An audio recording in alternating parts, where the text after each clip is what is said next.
sina Sauce, Rian, LJ, and Riza ay may tikiman time sa Marikina, ako naman si Yasmin, ang Taste Buddies food hero dito sa Quezon City. Tikman na po natin ang mga foods dito sa Sessions Bar and Resto. Meron silang mga Filipino foods with a twist. Tara na, tikiman na. Woo! Bago tayo sumabak sa tikiman, bakbakan muna dito sa lutuan. Kasama ko po ngayon si Chef Maki. Hi, good morning. Yes, at ang lulutuin niyo po ay... Vegan Salisbury steak. First, yung ground beef, yung longganisa, onions, mix lang muna natin. Super dali lang gawin.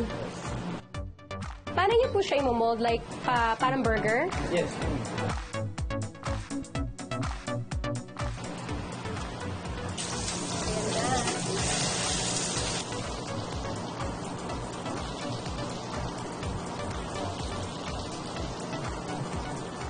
Isa-plate natin ito sa sizzling plate. Wow! Wow! May gravy! Pwede na tikman. Ayan, yan na yun! Tadaan! Ang daming food. Masarap siya kasi natitikman mo yung longganisa itself, tapos hindi yung parang mabigat yung pasta nila. Sarap. Next is the creamy salpicao.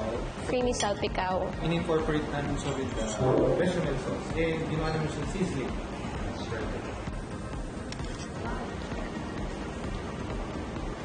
Sarap niya. Ang sarap ng cream na pwedeng pang-ulam sa kanin. No? Next is of course, the adobo sauce. Ito, usually, siguro, ito yung in-order pag inuman. Na pulutan. Ang sarap niya papakin. Ito po, vegan pizza. Ang sarap na pizza. This one is the sizzling bagnet kare-kare. Wow! Sarap. Kare-kare. Sizzling kare-kare. Napapatadyak ako. Ang sarap. Ano ba to? Yung kanina, yung... Oo nga, yung steak. Vegan Salisbury steak. Na sobrang dali lang gawin. Nagagawin ko yun sa house. Ang sarap din.